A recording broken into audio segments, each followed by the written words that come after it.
Another team in the Atlantic Division is a very long playoff drought rolling. Will the Red Wings end it before the Sabres? We'll talk about it coming up on Locked On Sabres.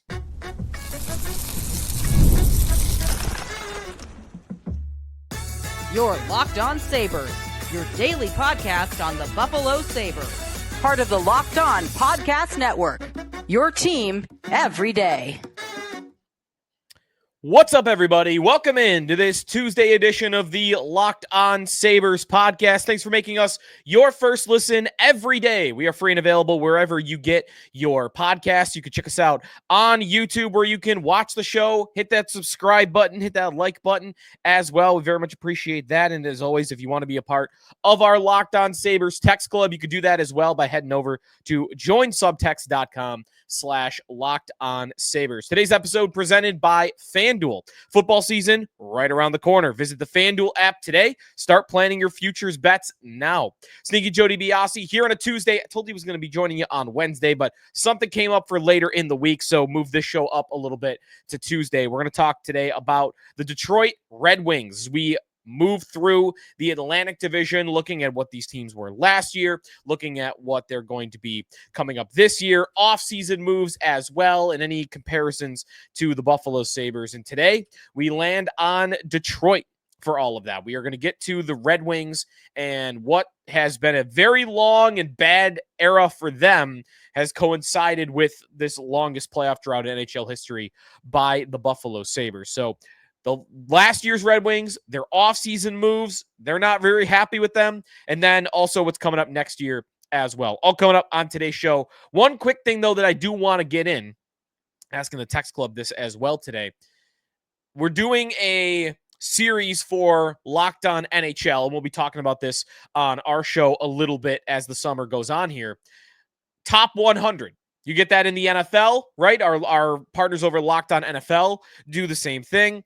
The 100 best players in the NHL, not voted on by the players like the big football list, but the Locked On NHL hosts are going to vote on this. So this is coming up in a couple of weeks. So the way they wanted to do it was asking each host, hey, can you put forward 5, 6, 7 nominees that you think are worthy of consideration for your own team? And I thought, well, for top 100 in the whole league, there's only so many Sabres I want to put on in the first place.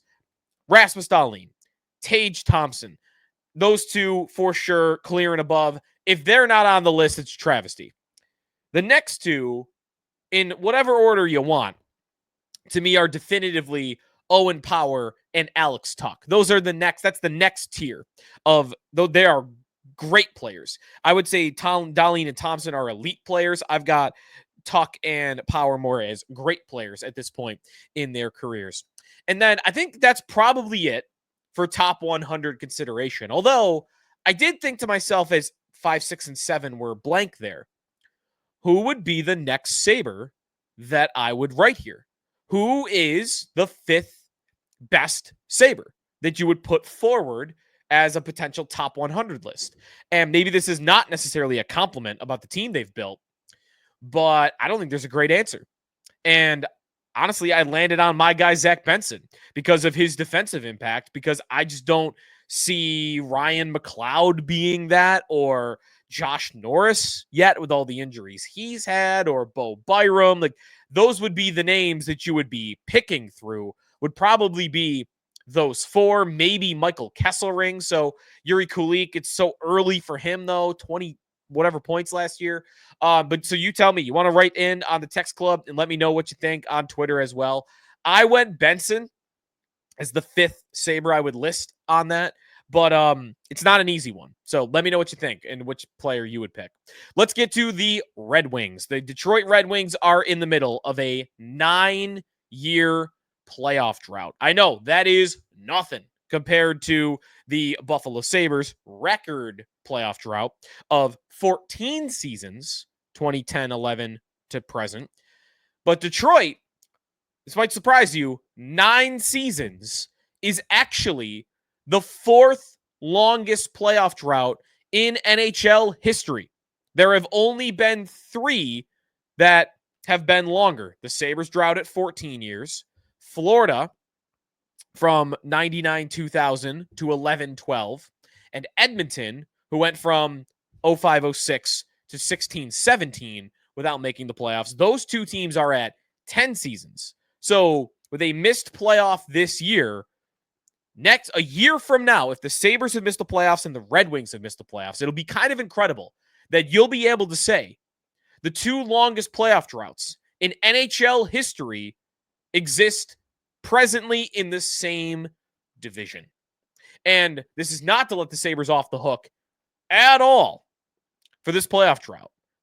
But looking at them, looking at the Red Wings, Ottawa, by the way, just breaking a 7-year playoff drought, which is on the list of the top 20 longest droughts ever. Part of it is this division for a decade has been impenetrable. You have had Boston being great forever. That finally just ended. Tampa's been great forever. Florida has been dominant for the last 4 or 5 years.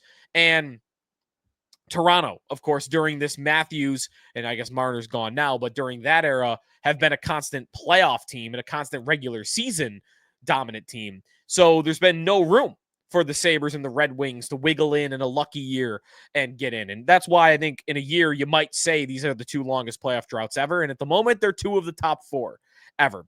So will Detroit break it? Well, let's start by looking at some clues from last season. The Red Wings finished with a record of 39, 35, and 8. That was good for 6th in the division. That was 7 points better than the Buffalo Sabres. However, it was 5 points behind Montreal for a playoff spot. So they were in the race. The Red Wings were for a lot of last year, but they never really were likely to make it. Remember, it was 2 seasons ago that they had a spot for half the year, 3/4 of the year, imploded and blew it. Like they should have made the playoffs 2 years ago, and they completely imploded at the very end. So as you look at the point totals, like Detroit, last 3 years has been easily their best little stretch here during this drought. 86 points, 91 points, and 80 points before that. The Red Wings are a mid-team. They are the definition of a mid-team last season. All of their numbers point to pretty much the same thing. Corsi for percentage last year. The Red Wings were 23rd in the NHL at 5-on-5. Shots for percentage last year in the NHL. The Red Wings were 27th in the NHL. Expected goals for percentage, they were 24th in the NHL. So a little bit below mid, really, if I'm being fair. The Red Wings last season, Lucas Raymond breaking out and having his best season, although he had 72 points the year before, but 80 last year was a career high for him, playing almost 19 minutes a night as a top line stud. And he's the player I would be most excited about if I were a Red Wings fan, is Lucas Raymond. He is their stud. He's going to be their star forward for a long, long time. And really, I mean, for now, he's a winger. You kind of wish he was a center because the center depth in Detroit is looking a little rocky. Last year, it was still Dylan Larkin at the top of the lineup, and he had a 70-point season. He played perfectly fine, big role, the captain of that team. And then behind him, this is where I think Detroit really ran into some trouble, was their depth down the middle. Marco Kasper, a 20-year-old who was asked to step right in his first full NHL season and be a middle six center. He did okay, 19 goals, 37 points, finished 10th in the Calder voting, but little young for a role that big. Kind of sounds like the Sabres a little bit, doesn't it? He would be, to me, their Yuri Kulik, where the Sabres are expecting Kulik to take a step from year 1 to year 2. I would expect the same from Marco Kasper, who, by the way, was a lot higher of a draft pick than Kulik. Kasper went 8th overall in 2022. So Kasper being the second-line center they need, or hell, even growing into a number 1 center, to me is very important because he was not ready for that yet last season. On the blue line, Mo Seider, who was really exciting, really tantalizing when he first showed up in the NHL, and has he won the Calder Trophy, right, in year number 1 with the Red Wings, was a first-round pick, was a top 10 pick, a lot of hype. And he's been good the last 3 seasons, but I'm starting to get Before I make this comparison, let me be half responsible here because I didn't do this before the show. Let me be a little responsible here about Mo Seider because I know what he's looked like to me. He's looked like a player that turns the puck over a little bit and can get walked occasionally. But I do want to see what do his charts look like because the comparison I'm about to make for Marco Kasper, it might hit home, or if not for Marco Kasper, for Mo Seider, might hit home for Sabre fans a little bit. Last season, percentile goals above replacement, pretty darn good. I don't think I want to make this comparison. I was going to say Tyler Myers, but there's no reason to think Tyler Myers. Mo Seider, it might just be the offensive points, really, and the couple of mistakes that I saw personally in the limited amount of time that I saw him, because he was a stud last year. Goals above replacement, 83rd percentile offensively, 95th percentile defensively. So that's a franchise-level defenseman that they should have there, and a right shot one, by the way, which teams are desperate for in Moritz Seider. After that, nothing excites me about that blue line. Ben Chariot, Simon Edvinsson, Albert Johansson, Eric Gustafsson, and Jacob Bernard Docker, who they signed away from the Buffalo Sabres. None of that excites me whatsoever. So last year, it was Seider, not putting up crazy points, but having really good analytic numbers, really good advanced numbers. And behind that, nothing really that excites you on the blue line. So kind of a mid-team. Veterans like Vladimir Tarasenko came in and didn't do much. JT Compher hasn't really thrived after being a big free agent signing with the Red Wings. Remember, a couple years ago, they went in. They signed Andrew Kopp and JT Compher, and they traded for Alex DeBrincat. He's a good player. But a lot of these veteran signings for them, David Perron, they signed a couple years ago. These signings haven't really worked for the Red Wings. They have not achieved anything higher than they have been. And I think, they have at least tried, which I can respect, but now they're left with a lineup that's little middling and is also not all that young either. Patrick Kane, of course, comes back for this season. We'll talk about that because that's really a lot of their offseason in terms of the skaters. The Red Wings offseason was basically one move, but it could be a big move. We'll talk about the impact of them acquiring John Gibson when we come back here in the Locked On Sabres podcast.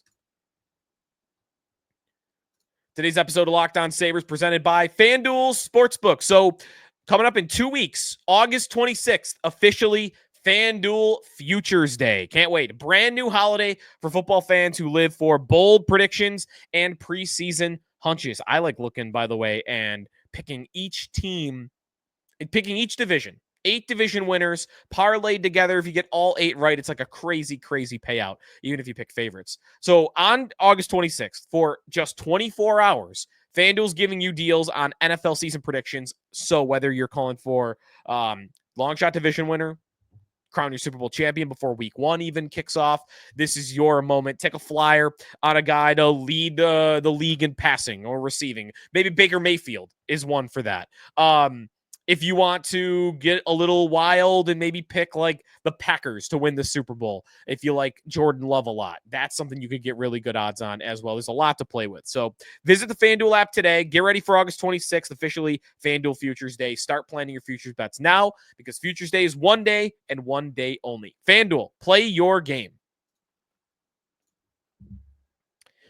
Sneaky Joe DiBiase back here on the Locked On Sabres podcast. We're talking some Detroit Red Wings today as we cruise through the Buffalo Sabres division of the Atlantic. And today we're at Detroit. They finished in 6th last year, 1 spot ahead of the Sabres, 7 points ahead of the Buffalo Sabres. The Red Wings offseason was not really thrilling. There really wasn't much going on there for Detroit. They, up front, added James Van Riemsdyk, who it's kind of amazing he's even still playing. He's not a very effective player at this point in his NHL career, as you could probably predict. And then they signed, they brought Patrick Kane back, of course. They signed Mason Appleton to play up front, just a bottom 6 guy, nothing really going on there. I mentioned they signed Jacob Bernard Docker in the offseason, and he's going to play a third pair role. I didn't mind him.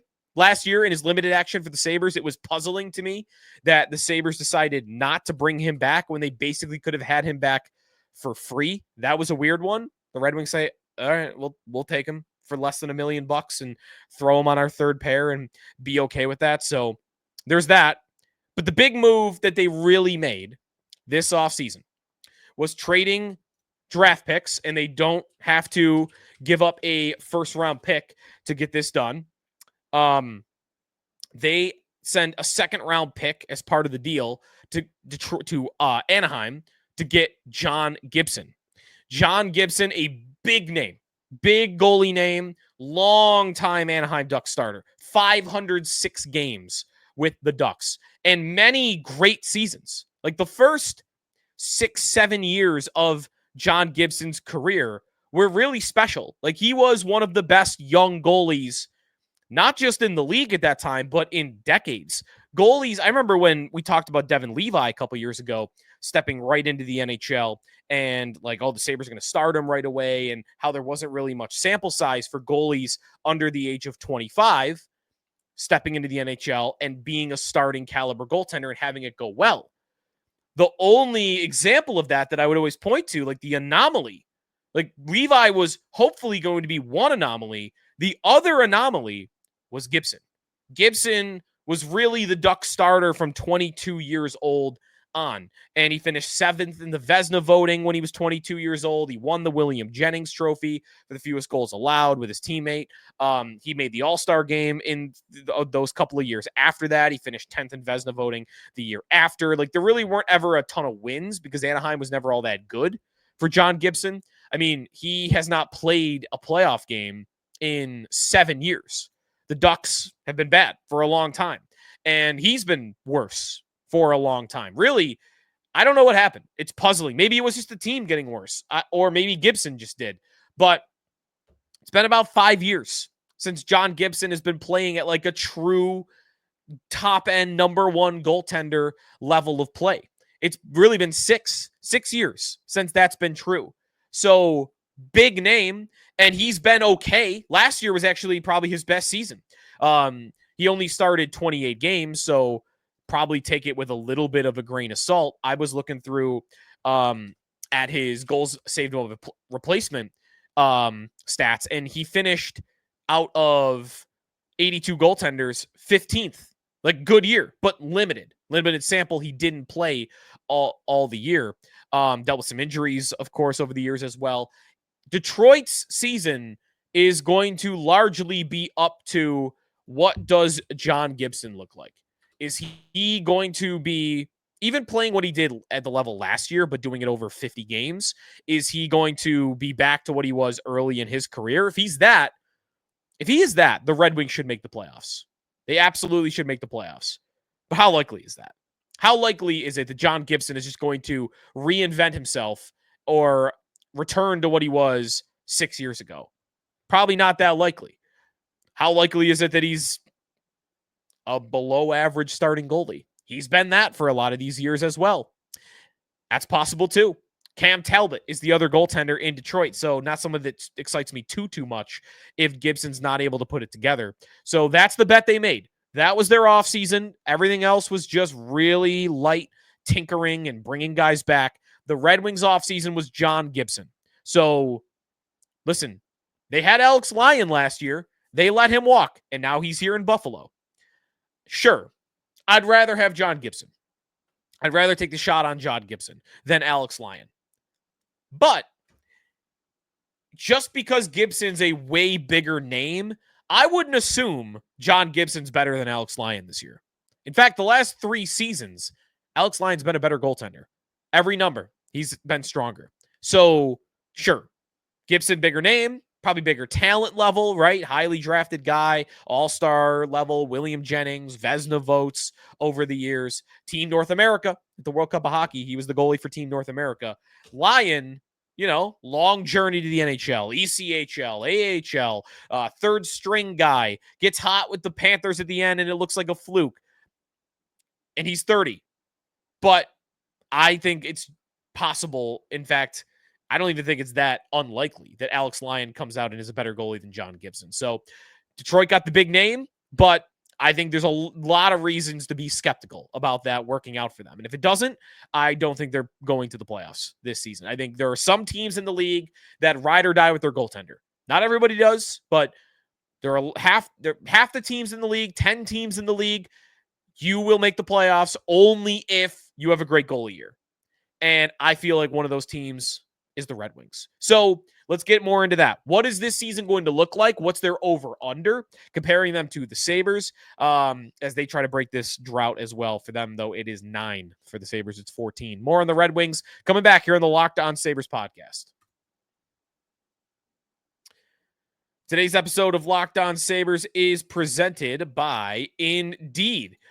You just realized your business needed to hire somebody yesterday. So how can you find the right candidates really fast? That's easy. Just use Indeed. When it comes to hiring, Indeed is all you need. Stop struggling to get your job post seen on other sites. Indeed Sponsored Jobs puts your post at the top of the page, and it'll help you reach the right candidates a lot faster. I've been in a spot where you need the right hire like yesterday. That pressure is on, and every day without the right person is a setback. That's exactly when Indeed Sponsored Jobs comes in handy. They make sure that your post is seen by the right candidates right now. Right now, speed up your hiring process with a $75 sponsored job credit. Just go to Indeed.com/lockedon right now. Support our show by saying that you heard about Indeed on this podcast. Terms and conditions apply. Hiring, Indeed is all you need. Sneaky Joe DiBiase back here on the Locked On Sabres podcast. I'm going to need Indeed if I don't shut my phone off here. Talking about the Red Wings here as we go through the Atlantic Division. I'm excited to talk about this NHL Top 100 list as well. I'm excited to cast my votes. I like to look at the data a lot. I like to go half and half a little bit on that. And I don't know how many others will do that. So maybe my votes will be out there. We'll see. So let's get back to the Red Wings. What is the expectation for this season? What is a successful season for the Red Wings and Steve Yzerman? And I want to talk about Yzerman in this segment as well, based on this season, because their over-under point total is not too different than the Sabres, and it's not too different than the Bruins. Right now, by the betting lines, there is a tier gap in this division. And the bottom of it is the Bruins, the Sabres, and the Red Wings. And I think it's realistic to think that any of the three could finish in last place this season. I think the Red Wings have that in them. 83.5 points as the over-under. I mean, that's about a 10, 12-point gap between that expectation and what you probably need to make the playoffs. That wouldn't even be really in the hunt for the postseason. So is that fair? I believe it is. I believe they have a pretty thin forward group that is very reliant, kind of like the Sabres, on a young guy stepping up and playing a big role. Marco Kasper. And he's really the only one. The Sabres at least have, hey, Yuri Kulik could see growth, and Zach Benson could see growth, and Jack Quinn could see growth. For the Red Wings, it's just Kasper.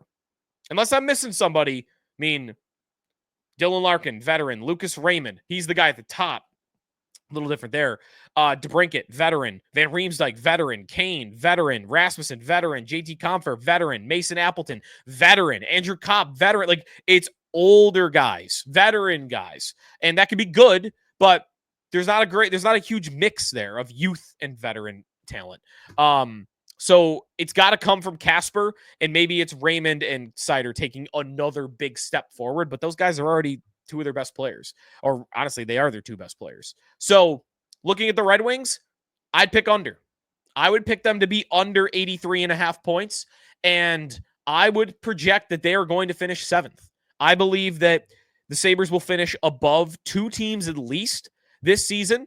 I'm not like saying it's impossible. The Sabres could definitely finish behind Detroit or Boston for sure. But at this moment, I would pick the Sabres to be a better team than the Bruins, and I would pick the Sabres to be a better team than the Red Wings. I would have the Red Wings finishing somewhere in the high 70s in terms of a point total and finishing 7th, nowhere near the playoffs. I believe they will get to their 10th season without making the playoffs. Now, if that were to happen, let's have a quick conversation here about Steve Yzerman, because the shine is starting to deteriorate on Steve Yzerman as the Red Wings general manager. He was an architect in Tampa. That team won cups that he built, and it all went went great for him with the Lightning. He leaves Tampa to go home, right? To go to Detroit, where he played all those decades to run the team and get them back on track. However, there's really no debate on whether it's gone well or not. It absolutely has not gone well. In the 4 seasons, actually, it's more than that. He got there in the summer of 2019. So the 1920 season, 2021, 21-22, 22-23, 24. So 6 years. No playoff appearances. They didn't even make that qualifying round during the COVID year. And only 2 seasons above 80 points. Not great.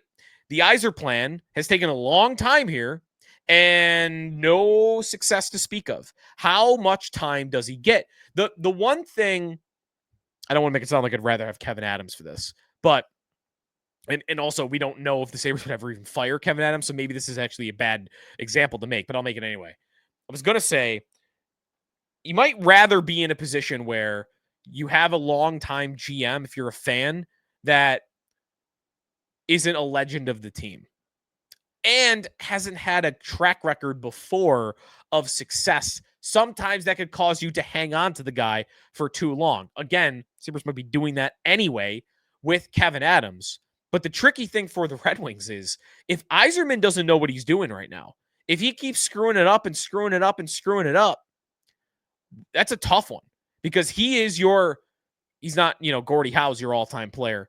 He's on your Mount Rushmore, right? He's probably second to Gordie Howe, all-time Detroit Red Wings, a long original 6 successful history as a franchise. And he's like the second guy, number retired, statue, a famous goal against the Blues in the playoffs, big moments, played there forever, only played for the Red Wings. He is everything to Detroit. And he won the cup, right? He did it in Tampa. So how long do you give him? That's not as easy. Kevin Adams, to me, it should be easy. It's very different. This is a legend of your franchise. It kind of reminds me, if you're a football fan, when John Elway was running the Broncos and very clearly was very bad at it. Did not know what he was doing as a GM. And it took the Broncos a long time to move on from him. They had the second longest playoff drought at one point in time in the NFL. I feel like that's kind of what's going on in Detroit right now with Yzerman.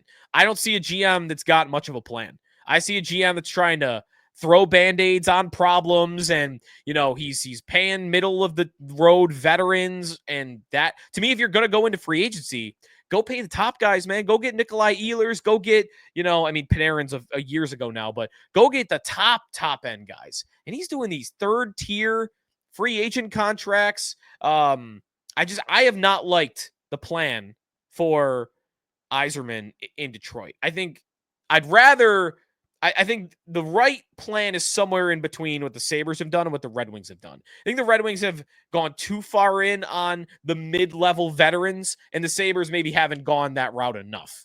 Somewhere in between is probably the right balance. And I feel like the Sabres and the Red Wings for that are on opposite ends of the spectrum. So not impressed with Yzerman and the job he's done in Detroit. And I think he might be there to stay for a long time. You're going to fire Steve Yzerman?